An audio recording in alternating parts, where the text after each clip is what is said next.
I want you to get your vision board.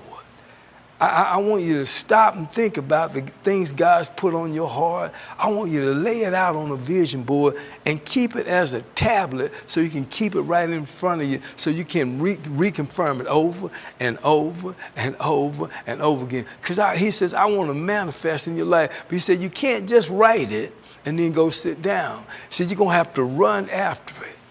You got to get up every morning being inspired and going out and expecting a miracle and knocking on doors and talking to people and having that enthusiasm. Boy, I tell you, it is just awesome because somebody's going to see that light in you.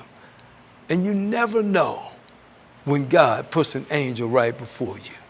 You just never, ever, ever know. You know, I can remember one time wanting to build some houses.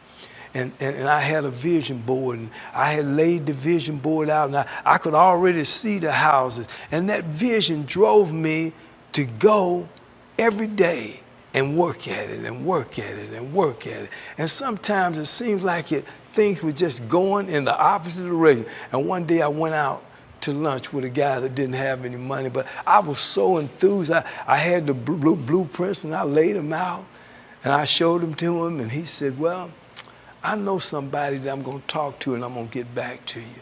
Before I could even get down the street, he was calling me back, and the money I needed became available at that time. I want you to know something. If I didn't have a vision board, if I didn't do what this scripture said, which was the wisdom of God telling me to write it down. He said, I know you don't have any money. I know it seems to be impossible. I know that society says it can't happen. There's nothing in sciences that says it can happen. Nothing in the intellect that says it can happen. But God is a miraculous God, and he wants to do something extraordinary, especially when you're going to bless somebody else, because these houses that were going to be built will be a blessing to others. So I want you to do this, brothers and sisters. I need you to stop for a minute and put down what God had put in your heart to do. And I want you to know this, and I want you to say, after you get through putting it down, say, nothing is impossible for me because I believe. And then I want you to walk around doing everything you can and then stand and watch God show up and show out.